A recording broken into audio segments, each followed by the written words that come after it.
Can't decide and torn between a romantic, comedy, action, or an indie film to watch for the weekend? Well.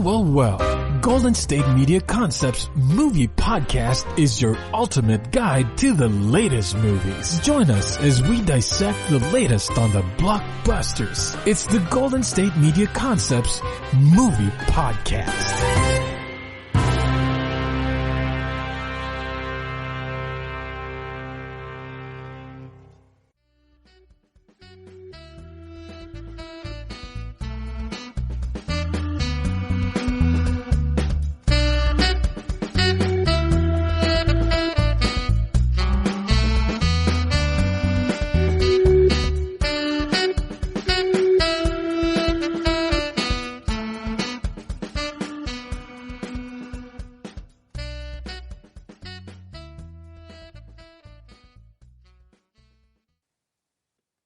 Thank you for tuning in to the GSMC Movie Podcast, brought to you by the GSMC Podcast Network. I am your host, Elizabeth Aaron. Happy September, everyone. This year is just chugging along. It's hard to believe we're heading into fall already. I'm excited to share the lineup of movies for today's podcast. It's pretty funny. Sometimes I'll just pick random movies. For some reason, it'll appeal to me, or I think it's a timely movie, and then when I see all four of them, I realize they all have a common theme. Wasn't planned or anything, and that's definitely something that happened this week. Today, all the movies are about girl power. In each of these movies, there is a woman who is central to the story, who's trying to find her way in life, find her voice, find her power in some way. And in each case, they're grappling with major life issues, whether it's money, racism, politics. So there's a lot of interesting stuff going on here. Also, you should know all of these movies are available to stream on Netflix right now. Today, we'll be covering in the first segment the movie All Together Now, which is super brand new. It just came out on August 28th, and it actually stars Carol Burnett in a supporting role. In the second segment, I'll be giving you my thoughts on the movie First Match, and in the third segment of the show, I'll be sharing my thoughts on the movie Milada. Then stick around for the end of the show, and I'll be talking about Roxanne Roxanne, which stars Oscar winner Mahershala Ali. So let's dive on in. As I mentioned, the first movie is called All Together Now, and as I mentioned, this is brand new, so listen on up to hear whether this is a movie that you do indeed want to catch. This movie is an hour and a half long. It is rated PG-13 because there's some thematic content, language, and brief suggested comments. It's a teen movie, and it's based on a book, and the book is called Sorta Like a Rock Star, and it's by Matthew Quick. Now, the author, Matthew Quick, co-wrote the screenplay with the director, Brett Haley, and with Mark Bash. Now, the director, Brett Haley, is an award-winning director. He won Best Narrative Feature Film for the movie Hearts Beat Out Loud at the Sarasota Film Festival, as well as the Traverse City Film Festival and the Wisconsin Film Festival. And he also won Best Narrative Feature Film for the movie The New Year at the Sarasota Film Festival. He's known for directing the movies I'll See You in My Dreams, The Hero, and All the Bright Places. And as it turns out, I reviewed All the Bright Places in my August 14th podcast. And I must say, I am becoming quite a fan of his work.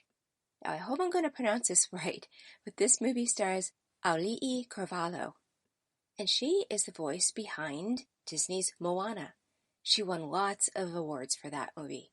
She won Best Animated Female for the Alliance of Women Film Journalists Award, the Outstanding Achievement in Voice Acting in an Animated Feature Production for the Annie Awards, and she won Breakthrough Voice Actress of the Year, Best Vocal Ensemble in a Feature Film, and Best Female Lead Vocal Performance in a Feature Film at the Behind the Voice Actors Awards.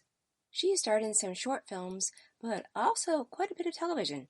She was in the TV series Rise, she was in the TV series Weird City, and The Little Mermaid Live, which is a TV movie.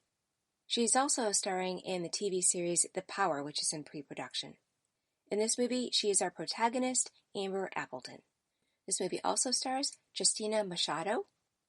She has won awards such as Best Supporting Actress for the movie Pedro at Film Out San Diego, US, and she's the winner of Best Actress for Television for One Day at a Time at the Imogene Foundation Awards. And she won Outstanding Performance by an Ensemble in a Drama Series for 6 Feet Under, and this was through the Screen Actors Guild Awards. She's also been in quite a bit of television. She's been in the series Jane the Virgin, Queen of the South, and Superstore, and also, as mentioned before, in the series One Day at a Time. In this movie, she plays Amber's mom, Becky. Renzi Feliz plays the love interest of Amber. His name is Ty in the movie, and he's known for quite a bit of television as well, having been in the series Casual, Teen Wolf, and Runaways. And this movie stars Carol Burnett. She's a 5-time Golden Globe winner for her show, The Carol Burnett Show. And since her show ended in the late 1970s, she has continued to have appearances on different television episodes, including Hawaii Five-0, Fame, and Glee.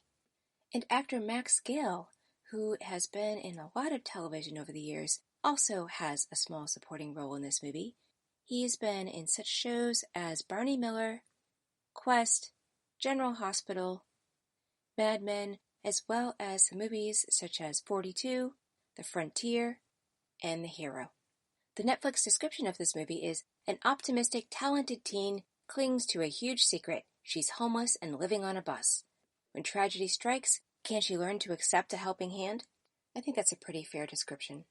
Let me start by saying that when I was first looking for which movie I was going to watch for today's podcast, I really didn't have anything in mind, but what I did know was I didn't really want to see something violent. I've been feeling a little bit maxed out these days, and I wanted something that was going to be more calm on my nerves. And I wanted something that was going to be optimistic. I felt that I could use some good positive energy. So I saw this movie listed under the new releases, and it just goes to show you can't judge a book by its cover. Maybe the same thing should be said for the little images on Netflix for movies. Because I saw this one, I thought, well, maybe it'll work. I'll give it a try. But if you heard my podcast last week, you know that I saw a movie that was also a teen-oriented movie, and it wasn't that great. So I went into this movie with some trepidation. And now I'm thinking maybe that's how I should go into all movies, because I was pleasantly surprised. And really, the thing that sold me was that Carol Burnett is in it. And I just think anything that she's going to be in is going to be good. From what I've seen of her work over the years, she's really focused on doing quality work.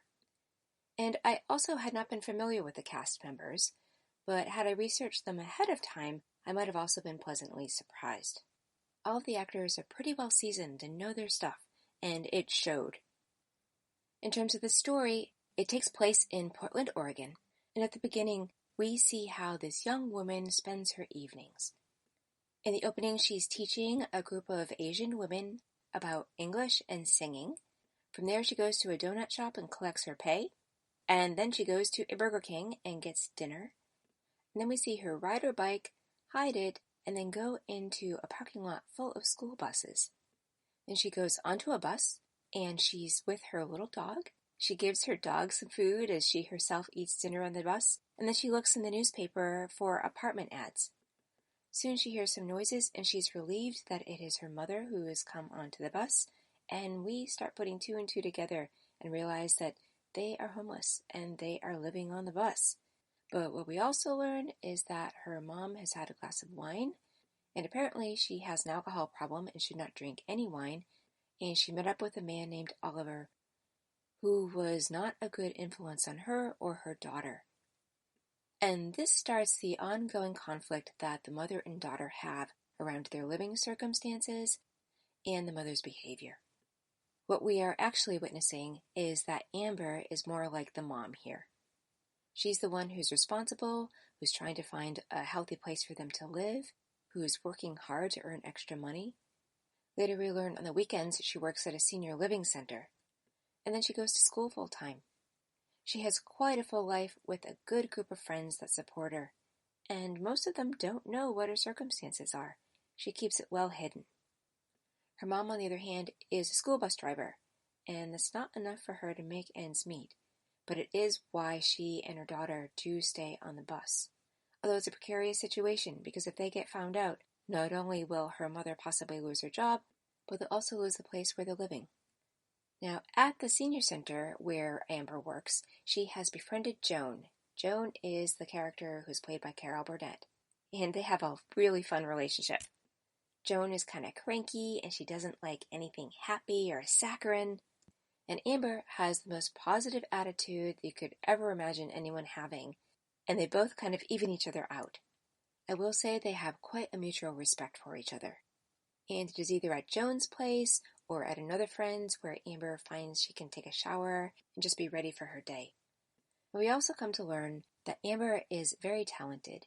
She's a singer, she is in the acting class. At school, she believes in the arts. When she finds out that the tuba is missing in the marching band, she starts a fundraiser in order to replace the tuba. And being such a talented person, she ends up getting an audition for the Carnegie Mellon Theater Department. And yet, because she is so strapped for money, and she was saving up all of her money so that she and her mom could move into an apartment, she's not sure if she'll be able to go. But her mom and her teacher and her friends are supporting her and moving forward with that, because that's her dream. So these are all the things that make up Amber's life. But I would say it's the relationship that she has with her mother that propels the story forward. Because her mother is not very stable and not able to pull things together so that they have a stable life, a lot of that burden fell on Amber's shoulders. And her dad had passed away years before, so she doesn't have that to rely on. What we also learn about Amber is what her giving heart is like. She has the biggest heart. She just puts everyone before herself. And she's the person who kind of spreads sunshine wherever she goes. She always brings positivity, a better way of looking at things to all the people that she comes in contact with, and people just love her. But eventually, suffice it to say, a tragedy happens. And it is enough to throw her off her game in quite a big way. She's not herself. Her friends and people at school worry about her. She starts feeling the weight of the world on her shoulders in a much bigger way. And she is in great jeopardy of possibly missing out on the audition for Carnegie Mellon and losing her chance of going there. And this is where the movie actually reminded me a little bit of It's a Wonderful Life. She gives and gives and gives, and she is not really able to receive. That's a tough one for her, and we get to see whether or not that's a lesson that she finally learns. So this movie is acted really well. I was so impressed. I didn't expect it. The quality was just amazing.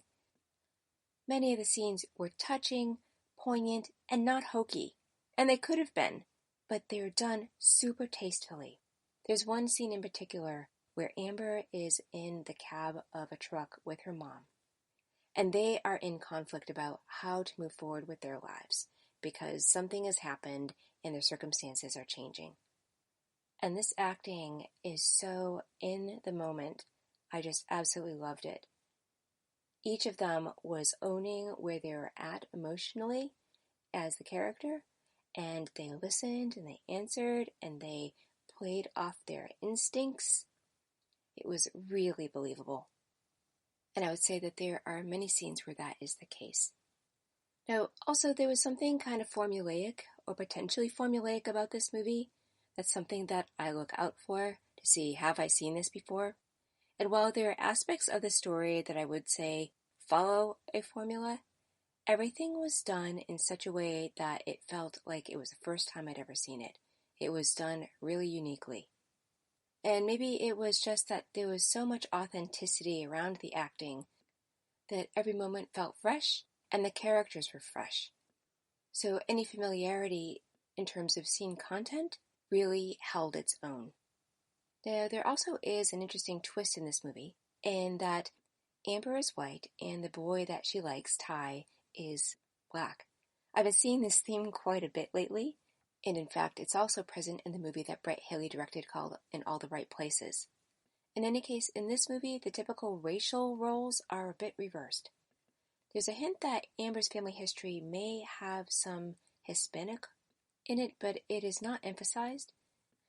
And here we see Ty's family is apparently rather wealthy. They have a beautiful second home that is down by this little river, and there's a point where Ty takes Amber there for a little respite.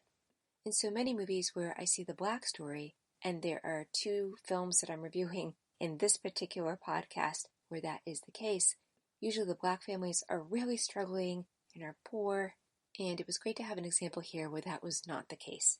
And if anything, I would say in this movie there is an effort to show an equality among all people, all races, all genders, as well as all abilities.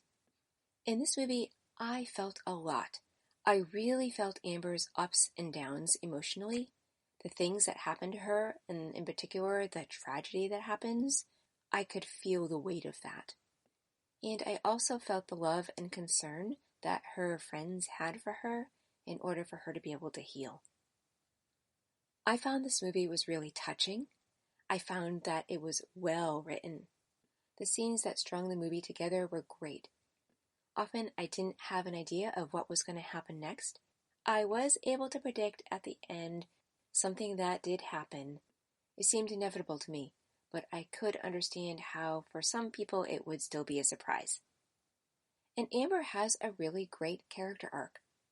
We see at the very beginning how happy-go-lucky she is and how positive, and then as things transpire throughout the movie and life gets harder and this tragedy hits, there's a palpable change about who she has become. And props to the actress for really going to a deep place with it.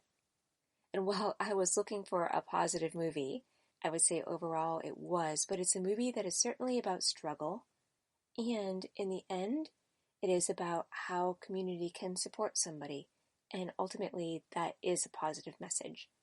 I did actually shed some tears seeing this movie. And what I really appreciated about this movie was how real it was and how throughout the struggle we finally see Amber have an opportunity to find her girl power. So on a scale of 1 to 10, 10 being a most fabulous movie, I would give this a 9. I think it's a quality film, I recommend it, and frankly I'm not sure what would make it a 10 for me. Maybe some of Amber's positivity at the beginning was just a little bit too saccharine for me. Still, a great movie, and it's great that it is new content that's available on Netflix, because it's not something that you would have seen before.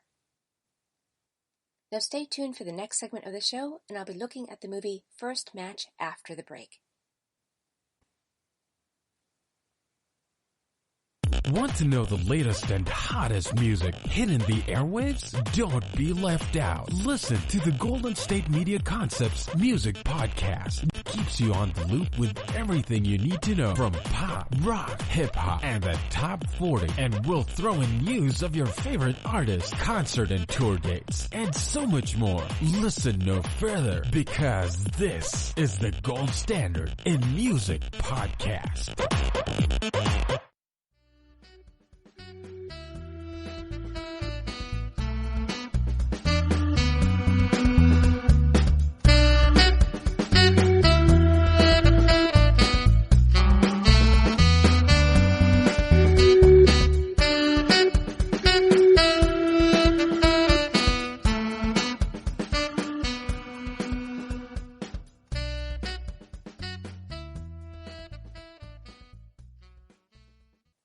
Thanks for joining the second segment of the show. I'm your host, Elizabeth Aaron.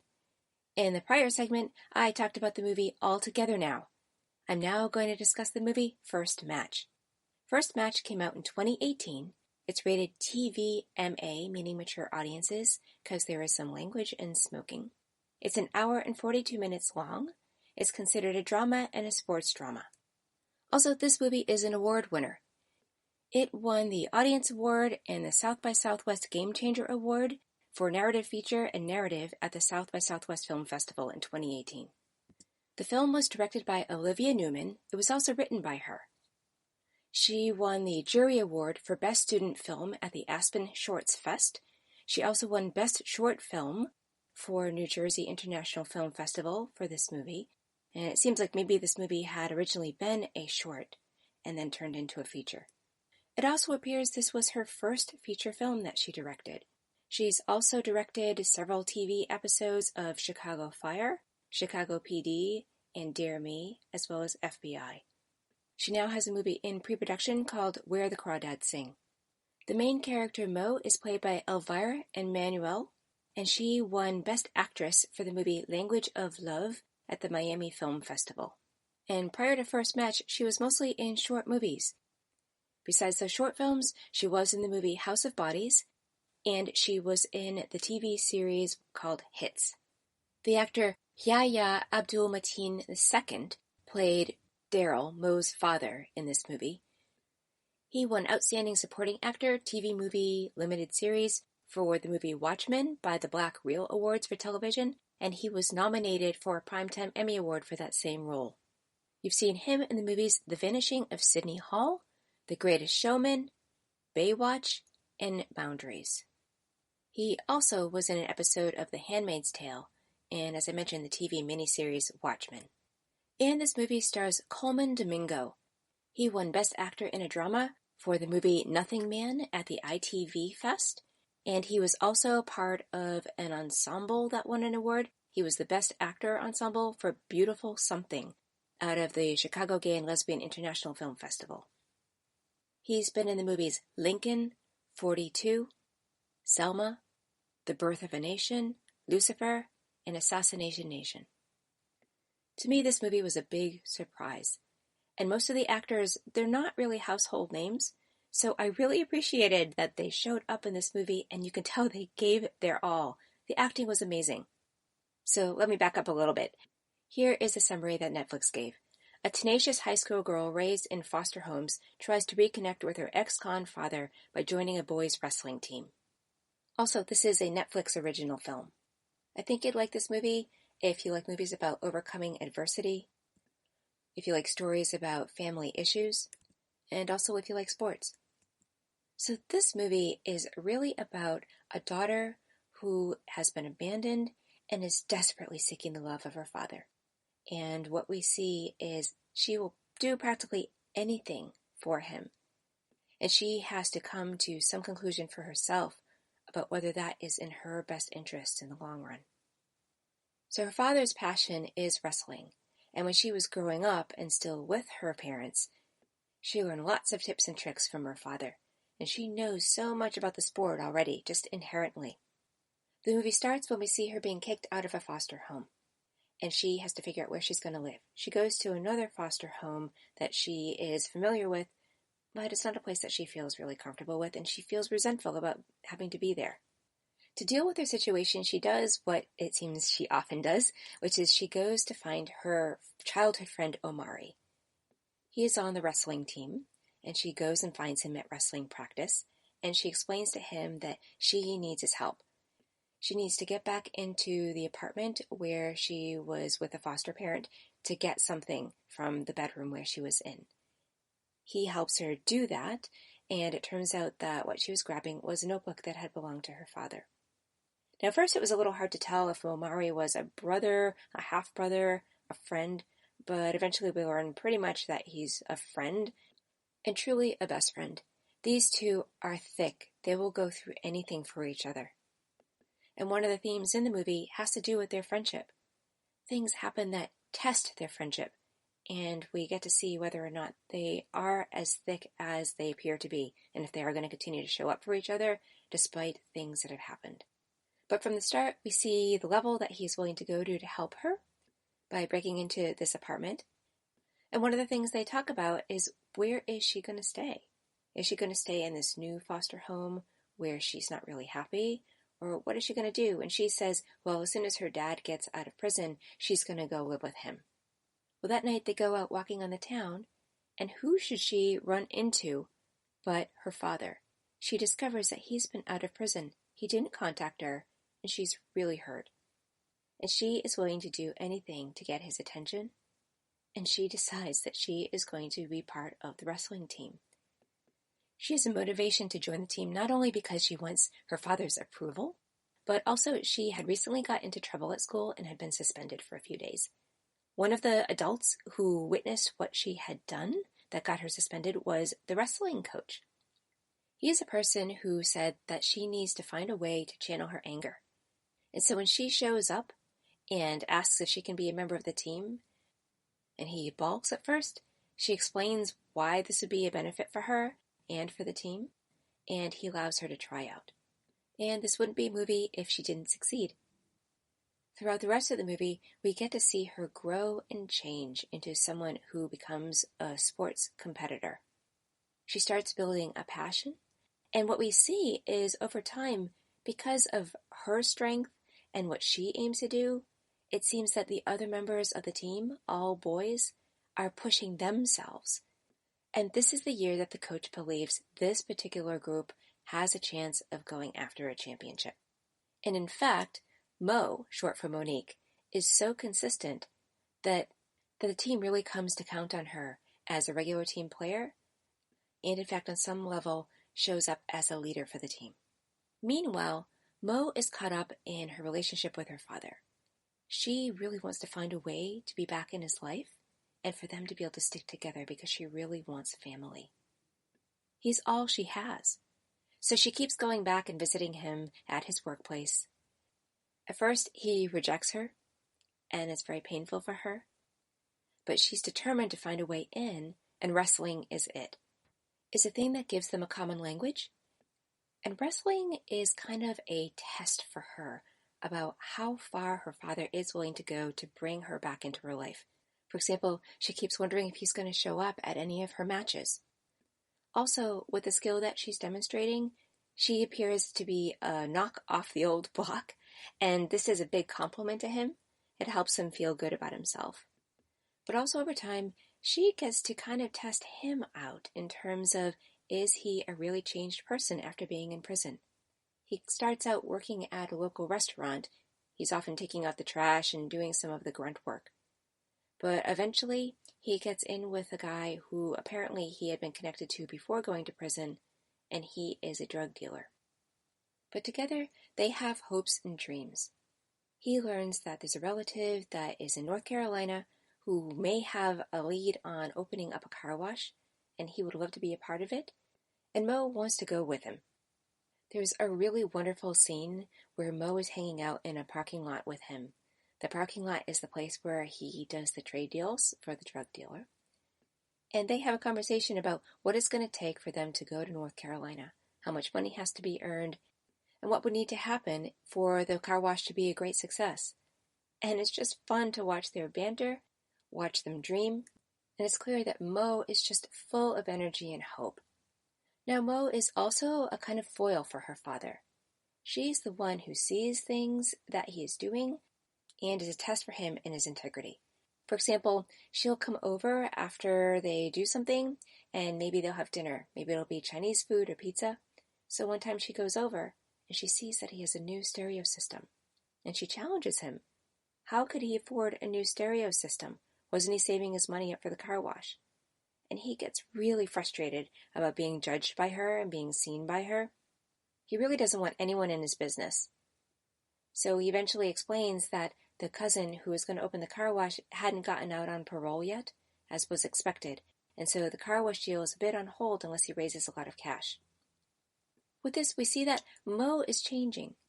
She used to break the rules and do whatever she wanted, but now that she's on the wrestling team and has a purpose in impressing her father, she herself is more in integrity. She's part of a team who cares about her, and she knows that anything she does is going to impact that team. And this translates into her relationship with her father and recognizing that she would like him to step up and be more in integrity as well. And because of her lifestyle, it turns out she's not the only one holding the father to a standard. There's one point where her father goes to see her in a match. And after the match, where she has done really well, the father wants to take her out for a surprise celebration dinner. When he comes over to get her, the coach comes by. And he says he was going to take the team out and invites the father to come along. He intimates that he recognizes that the father is starting to work with people who are a little bit seedy. And his hope, just as he does with the students, is to put them on a track where things are more on the up and up. It's a very nuanced scene, but the subtext is very clear, and it's really wonderful. If you see this movie, be on the lookout for that scene and see for yourself what transpires in the end. Now, this movie takes a twist I totally did not see coming. It was really amazing, and I loved being surprised. I don't want to give it away.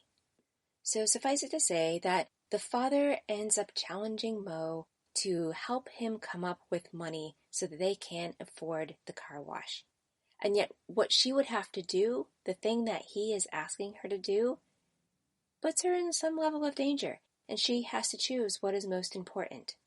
There's a culmination at one of the most important games of the wrestling team where Mo has to make a decision. She's feeling pulled in several different directions.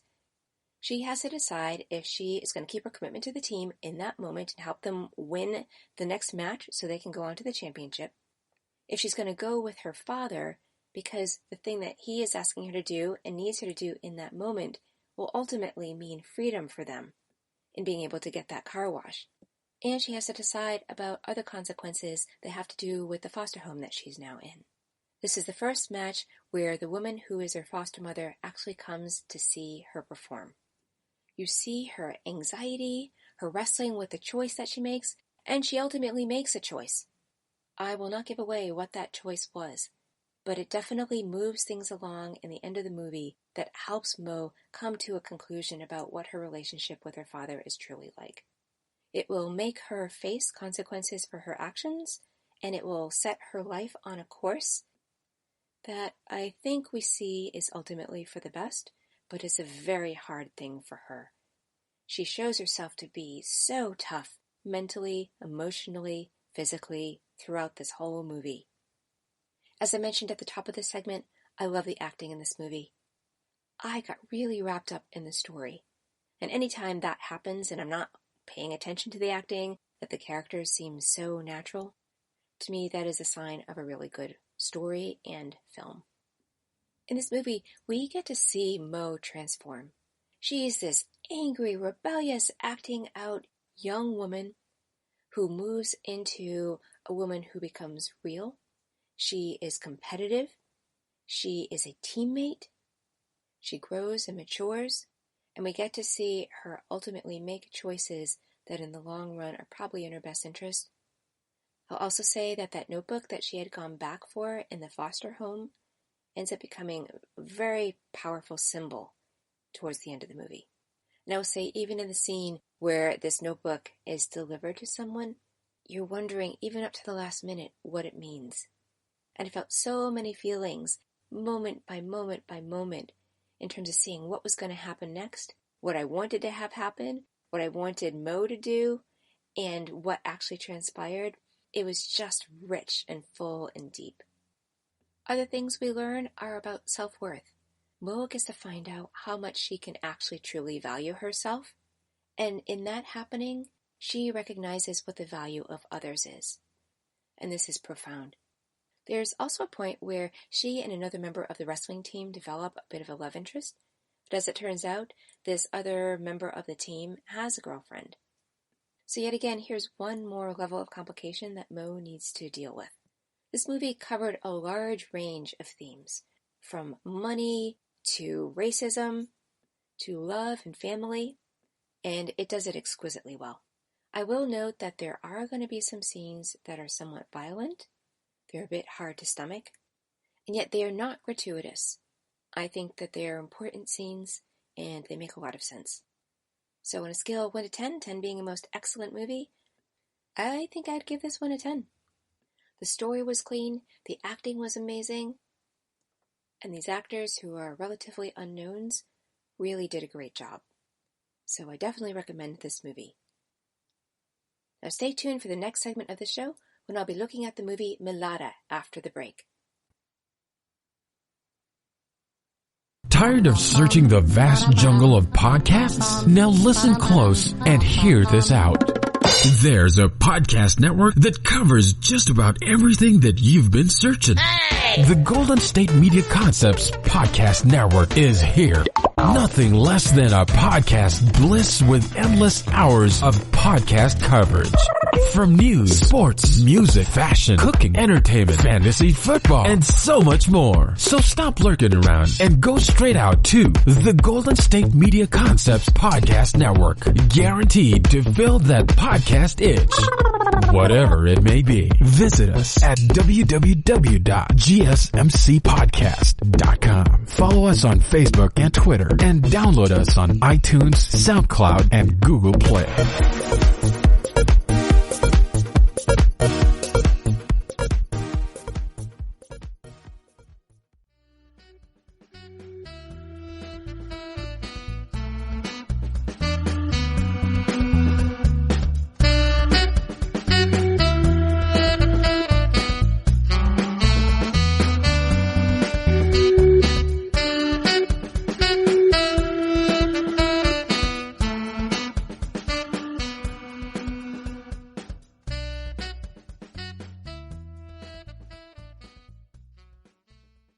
Welcome to the third segment of the show. I'm your host, Elizabeth Aaron. In the last segment, I talked about the movie First Match, and now I'm going to discuss the movie Milada. Milada came out in 2017. It's rated TV 14, as there is some fear and smoking in this movie. It's just over 2 hours. It's at 2 hours and 3 minutes. This movie is considered a biography, a drama, and it's historical as well. The IMDb description of this movie is the story of Milada Horokova, Democratic pre-World War II Czech politician first arrested and tried by the Nazis during the war, and then the post-war communist government for her refusal to cease her opposition activity and leave the country. This movie was directed by David Mrnka. This is his first movie. And this is also one of the first movies to be produced with Netflix. As well, it was nominated for 10 Czech Film Lions Awards and was selected in the European Film Awards for Best Film in 2018. That is all according to the Internet Movie Database. Now, David Mrnka is mostly known for being a producer, but since directing Milada, he also directed a TV series called Finance Show, and he has announced a new movie coming out called Chelmsford. This movie stars Ayelet Zurer, who plays Milada, our protagonist. According to the Internet Movie Database, she is known as one of Israel's most acclaimed actresses. She won an award through the Awards of Israeli Film Academy for Best Actress for Ha'asona Shel Nina in 2003. And she also won an award for Best Actress in a Drama Series, the series B'nai Aruba, and this was through the awards of the Israeli Television Academy. For that same series, she won Outstanding Actress in a Drama Series for the Monte Carlo TV Festival. She's been in both movies and television. In terms of movies, she has been in Munich, Wild Dogs, Man of Steel, and Ben-Hur. TV series include In Therapy, Shtisel, Hostages, and Losing Alice. Robert Gant plays her husband, Bohu. He is the winner of the Davidson Valentini Award through the GLAAD Media Awards. He's been in quite a bit of television. He's been on TV shows including Shameless, Anger Management, Supergirl, The Young and the Restless, Hawaii Five-0, and 13 Reasons Why. What struck me about this movie is that it is full of individual scenes. There are a lot of scenes that are just between 2 or 3 characters, and they're very poignant and emotional. And then often these scenes, or a group of these scenes, are separated by something historical. It might be a headline that's on the screen, or maybe some march that's happening. Now, in general, movies are just made up of a bunch of scenes, with one thing leading to the next. In this one, though, I felt that there was something about the scenes that made them feel contained in and of themselves, and that they documented something that reflected the history that was demonstrated in the headlines or the marches or whatever activities were in between all of the acted scenes. The movie starts with a more modern-day event. It is Prague, and it is 1990. Then a woman gets out of the back seat of a car, and she's greeted by someone who asks her some questions, like how does it feel to be back after so many years? And we learn that there is going to be a press conference held. And before she's willing to go in and talk to the reporters, she insists on seeing some letters. It turns out these are letters that her mother had written to her and other people in her life prior to an incident that ended hers. And as Milada's daughter, Jana, who this turns out to be, reads the letter from her mother, there's a flashback on the entire story of her mother's life. Milada worked in public office, and she seemed to be the only woman, or one of very few women, who were a part of government. We see her giving a talk to other people in the government about how the Nazi regime is not to be trusted, and most of the men who are in the audience are just not in alignment with what she's saying. Soon we come to learn that Milada is part of the resistance, and she and her husband and daughter, who is quite young at that time, maybe 4, decide to participate in an operation that hopefully will help the resistance. Ultimately, what happens, though, is that Milada and her husband end up being imprisoned by the Germans, and luckily Jana, the daughter, was able to arrive back at Milada's sisters to be taken care of. And it's there that she reveals that Milada and her dad are still be safe, because she has the secret piece of information that they were going to try to get to the resistance. That's the good news, because nothing was found on Milada and her husband, but they are put in a camp and held as prisoner, and this is for at least a couple of years. Luckily, the war ends before she or her husband are killed or prosecuted and imprisoned for even longer. But there are some very poignant scenes that happen once the war ends. We see Milada coming home to her sister's home. This is where her sister and her husband live, and Milada's father, as well as where her daughter Jana is.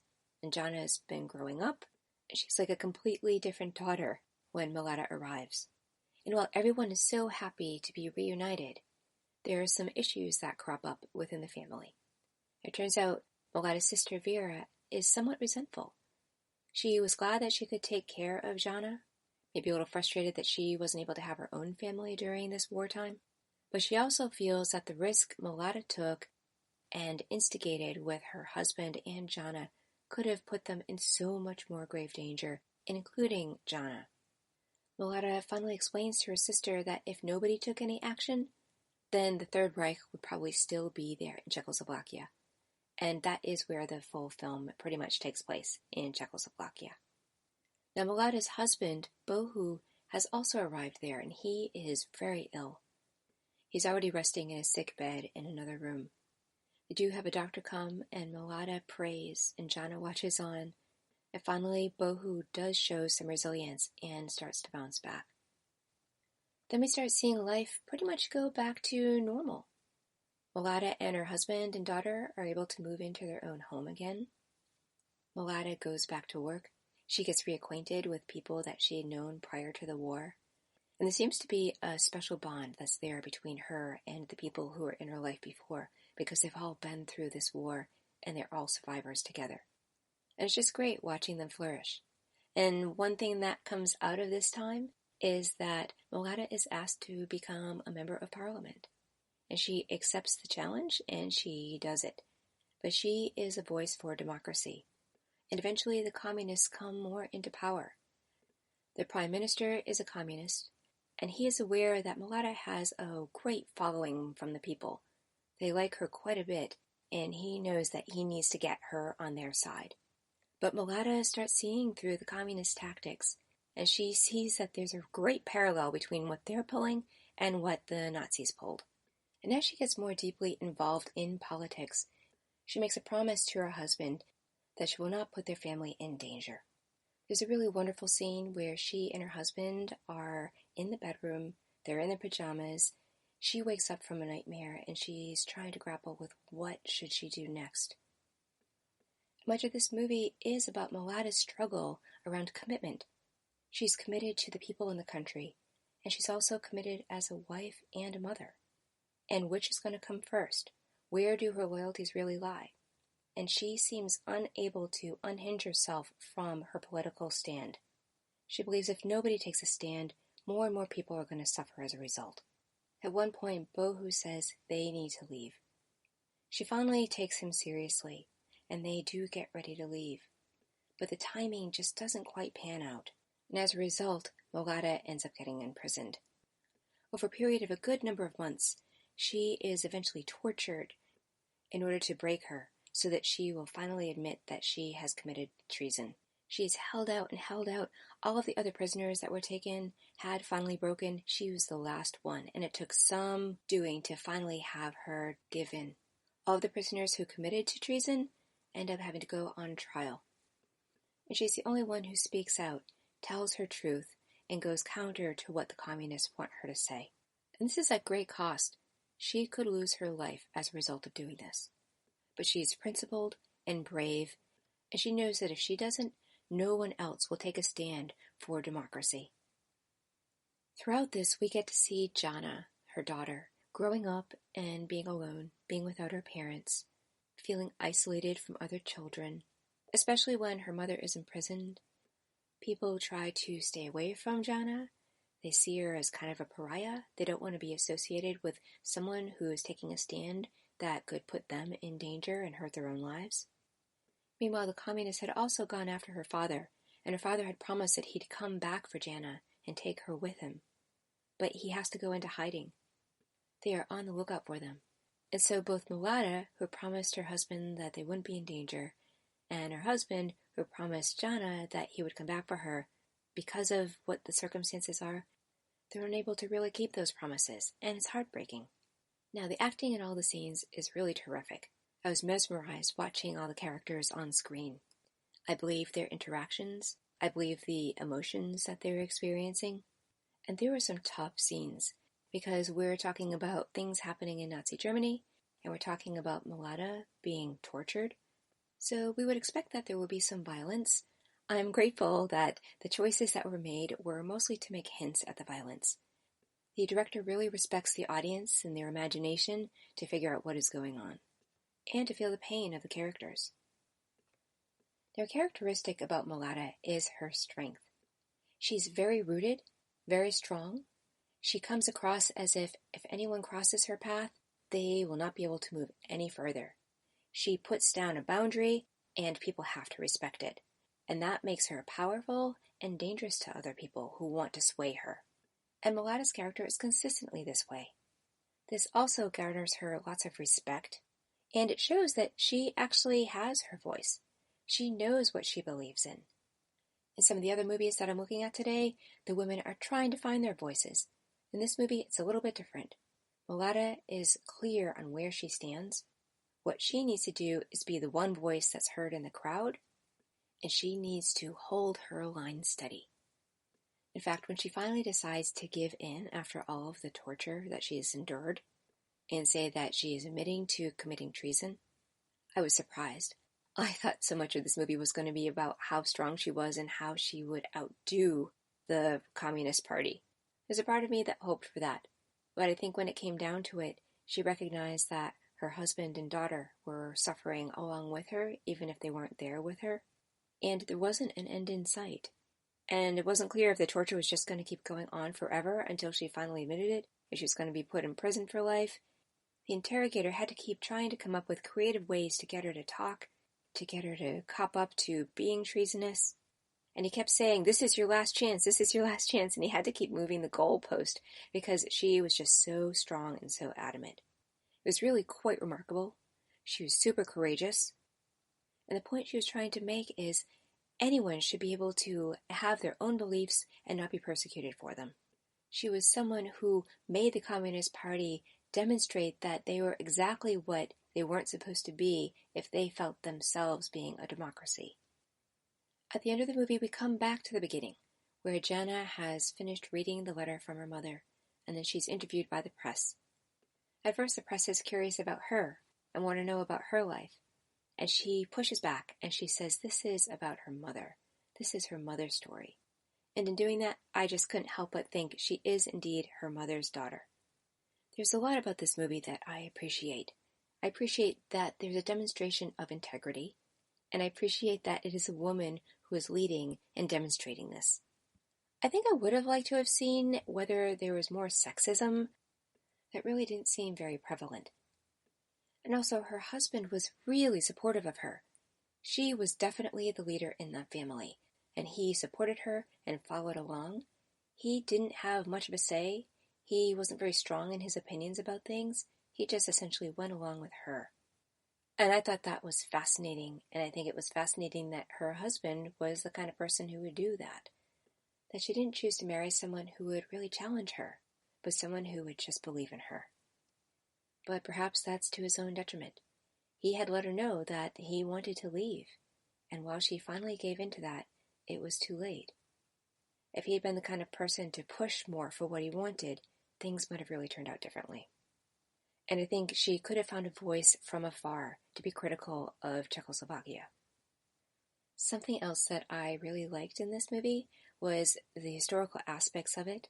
For example, there's a point where a decision needs to be made about what is going to happen to Milada. And some letters come in that arrive at the Prime Minister's desk in support of Milada that come from all over the world, from famous people that we know in history. And there are also some small details that were really lovely. For example, when Milada comes back after World War II, and she sits at night with her sister and her brother-in-law, and they eat some cake. It's the cake that Jana had made, and this is the first sweet thing that Milada has tasted in a long time. And the look on her face is just what you would think. She just savors the flavor. It's so different from what she experienced in so long. She'd been super deprived. There are a lot of those little details throughout that I appreciate. There's a point where when we see when her and her husband were separated but had been in camps, he was able to sneak something to her. He made a little ring for her out of some of the bread that he was working with in the camp. This ring had come, I think, to symbolize their love for each other and their solidarity.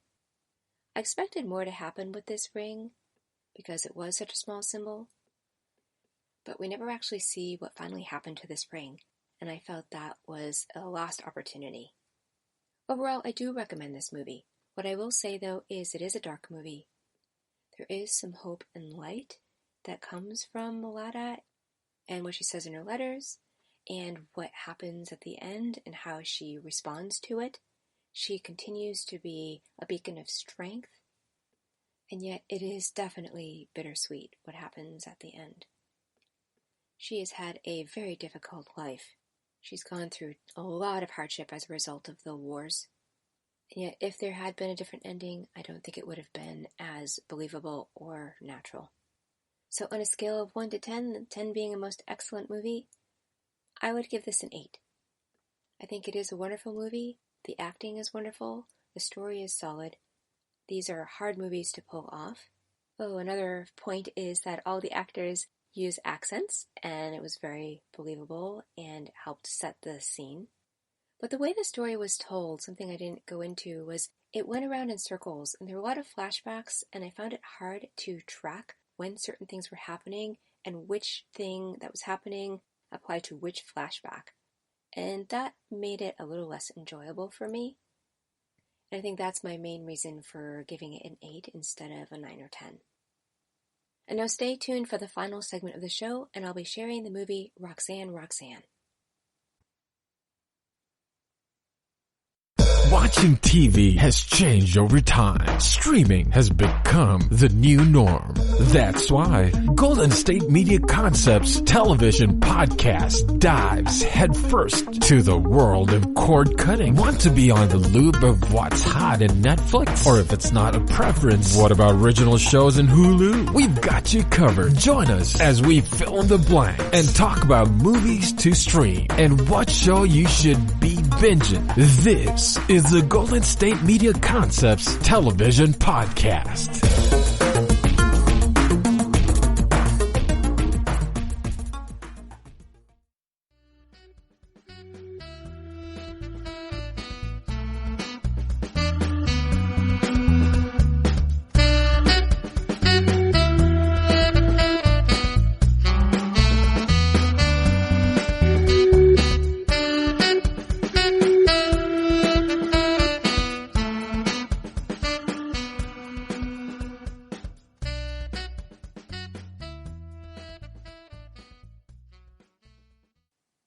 Welcome to the final segment of this show. I'm your host, Elizabeth Aaron. In the last segment, I talked about the movie Milada. I'm now going to discuss the movie Roxanne Roxanne. This movie was made in 2018. It's rated TVMA, meaning mature audiences, because of language and smoking. It's an hour and 40 minutes long, and it's a movie that's based on real life, and it's also considered a teen movie. This movie had a number of nominations. It was nominated for Outstanding Independent Feature and Outstanding First Screenplay at the Black Reel Awards, and it was nominated as Best Drama for a Grand Jury Prize at the Sundance Film Festival. The director of this movie is Michael Larnell. He's mostly directed short films, and he directed one feature film before Roxanne Roxanne, and that's the movie Cronies. The main character in this movie is Shantae, or also known as Roxanne Shantae, and she's played by Shantae Adams. Shantae Adams won the Dramatic Prize as a special jury prize at the Sundance Film Festival for this film for a breakthrough performance. Other movies she's been in include Monsters and Men, Good Girls Get High, Bad Hair, and The Photograph.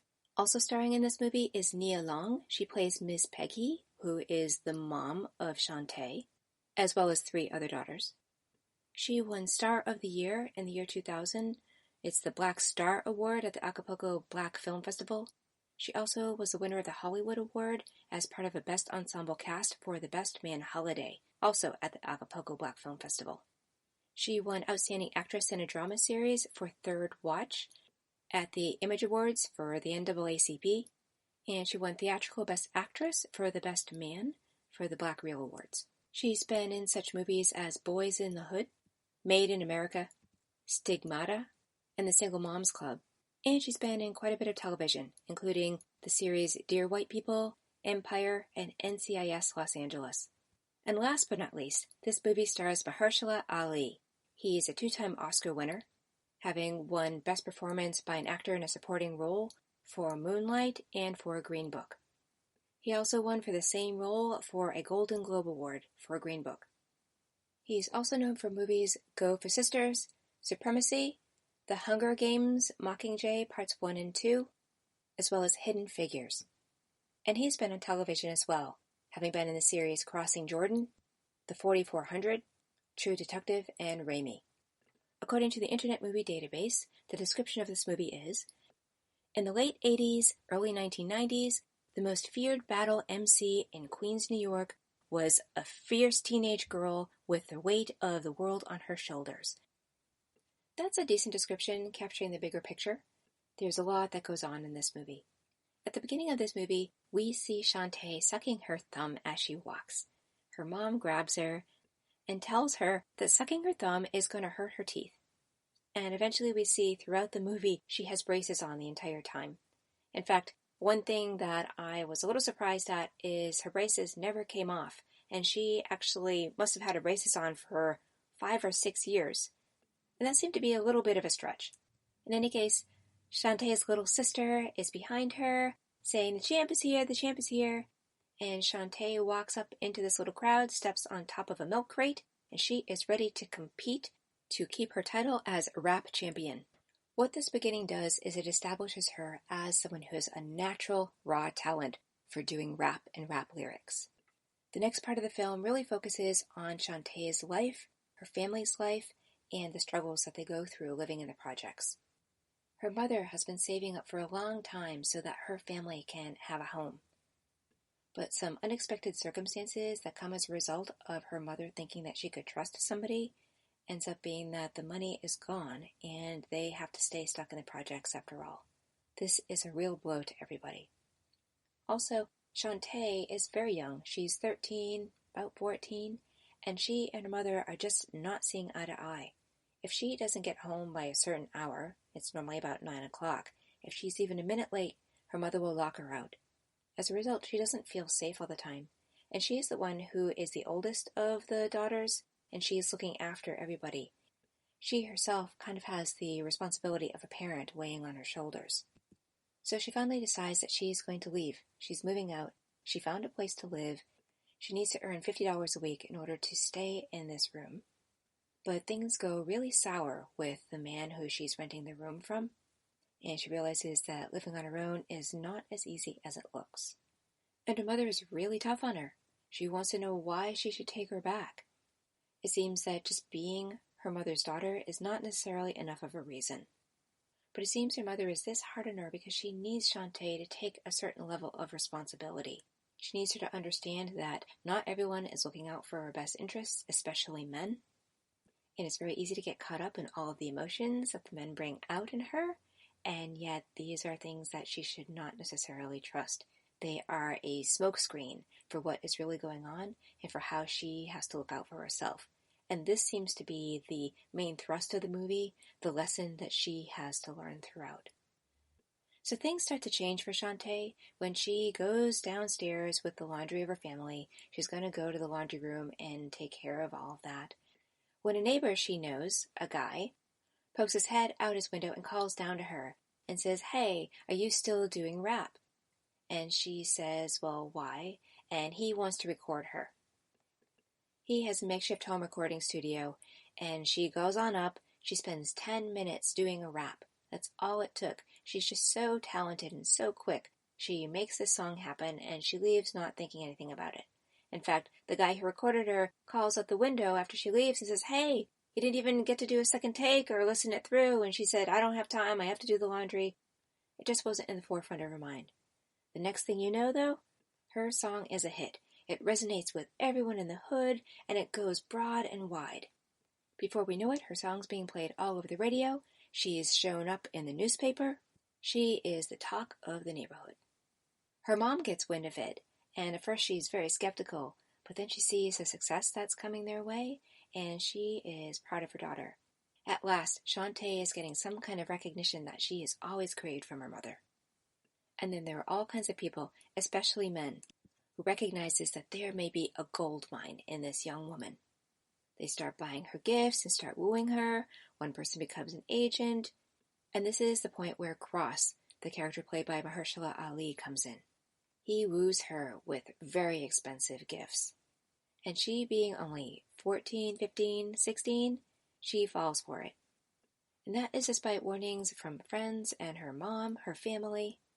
She's having a bit of an ego fest around her talent. And she loves being showered with all of these gifts.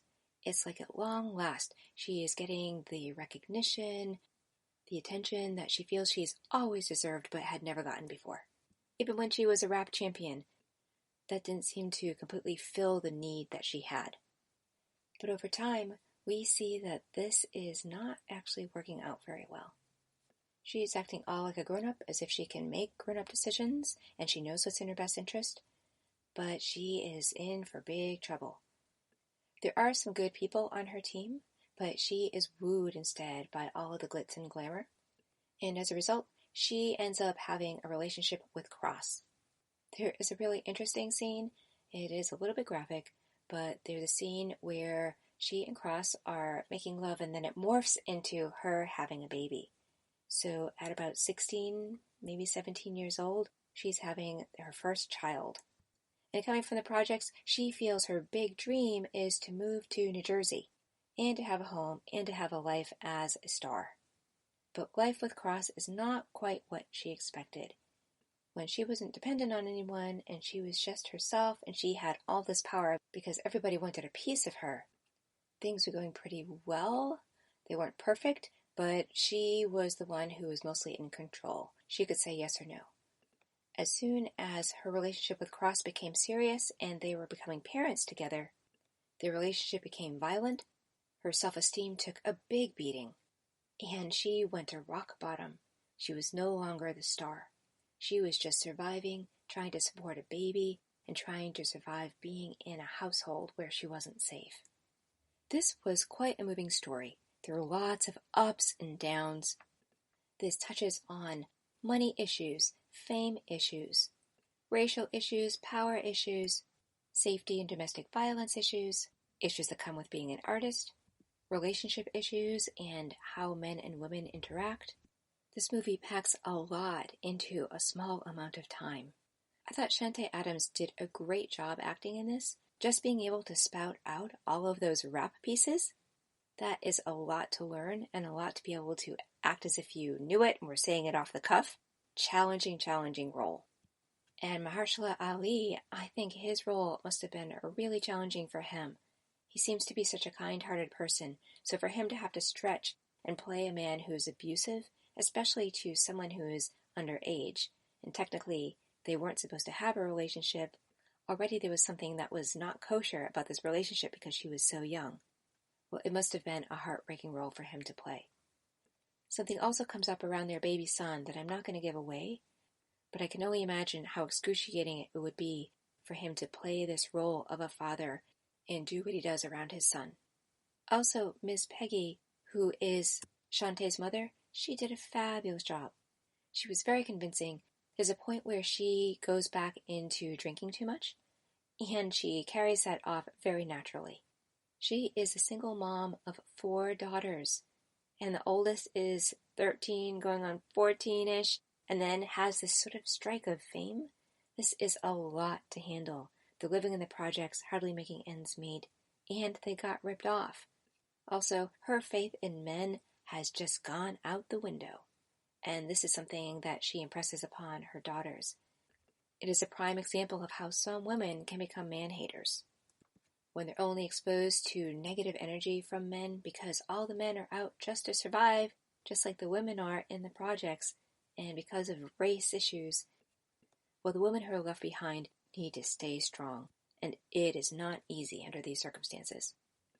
Now, in the first, I'd say half of the movie, up to the point where we finally see Shantae taking off, she's starting to give performances, all of this I found very believable, and I went with it. I stayed connected with the characters and the story. However, once she started getting really famous, and she was being pawned on by all these men, I can see how the character went in the direction that she did. And the fact is, this movie was based on real life, but I have to say, the way it was portrayed in the film, I'm not sure what it was, but I suddenly lost interest. That rarely happens to me in a movie, even if it's not a well-made movie. I found there was a lot of noise and yelling. I kind of couldn't take that in over and over. It seemed like Shantae just wasn't learning from her circumstances. It was very painful to watch, but over and over she kept getting sucked into what was going on around her. It seemed like she was in the middle of a chaotic storm and she couldn't find her way out, but it didn't seem like she wanted to find her way out, and to some degree, she kind of created the storm, and I think she even liked it to an extent. When she was in the middle of the storm, she had a certain level of power that helped her feel valued and valuable. And I guess that just felt like it went on a little bit too long. It's like, okay, I get it now. I didn't need to see it over and over. Now, it would have made for quite a bit shorter movie. I wonder if there were other circumstances or ways of dramatizing that part that could have helped me feel a continued connection with her. I also found it a little hard to track all the characters. There were a lot of them, and I didn't find them all super distinct. And as a result, I kept losing the thread of the story, and that probably had something to do with my inability to stay attentive to what was going on in the movie. Now, in this podcast, as you know, I also took a look at the movie First Match, and there's quite a few similarities. Both of these girls are from the projects, and both are learning to be at the top of their game at the things that they have a specific talent in.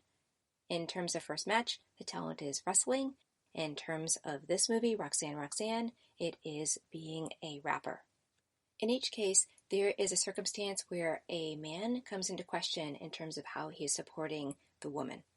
In First Match, there are men who are genuinely looking out for the main character. In this movie, for the most part, most of the men are really looking out for themselves. But also, both women deal with their circumstances really differently. In First Match, we didn't see the main character being thrust so much into fame. However, the fact that she's the only female on a wrestling team and a team that is winning is something that stands out. However, it does not necessarily become central to the story. The story still is hers, and the wrestling is just a part of what makes her story come alive. In terms of Roxanne Roxanne, while it is her story, it is her talent and rapping and the fame that comes along with it that is the main thrust of why things happen the way they do and deteriorate the way they do. What is true in both movies is both women do become pretty humbled. And I think that's a fascinating theme with movies that are focused on young people coming out of the projects. They want to beat the system, they have high hopes, and things don't necessarily turn out the way that they want.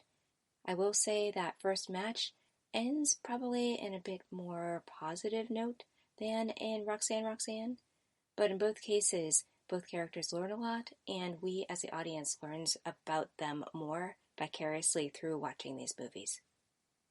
Roxanne Roxanne is a good movie. I think it talks about a time and a place. It is well acted. I think there's something there.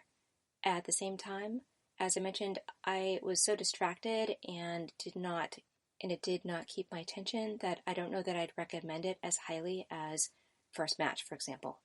So on a scale of 1 to 10, 10 being a most excellent movie, I think I would probably give this movie a 6. 5 or 6. So keep that in mind. It is another hard movie, and it does display how young people can really get into trouble when they are wooed and swept off their feet, and it also shows the extent someone is willing to go to find some level of normalcy in their life, because the life that they have in general is not very grounded or normal. So I hope you enjoyed hearing about the movies All Together Now, which I rated a 9, First Match, which I rated a 10, Milada, which I rated an 8, and Roxanne Roxanne, which I rated a 6. Here's to these films offering you some inspiration. I'm your host, Elizabeth Aaron, signing out. Thank you for listening to the GSMC Movie Podcast, brought to you by the GSMC Podcast Network.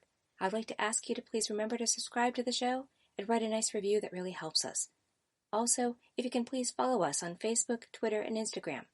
Thank you, and have a good night. You've been listening to the Golden State Media Concepts Movie Podcast, part of the Golden State Media Concepts Podcast Network. You can find this show and others like it at www.gsmcpodcast.com. Download our podcast on iTunes, Stitcher, SoundCloud, and Google Play. Just type in GSMC to find all the shows from the Golden State Media Concepts Podcast Network, from movies to music, from sports to entertainment, and even weird news. You can also follow us on Twitter and on Facebook. Thank you, and we hope you have enjoyed today's program.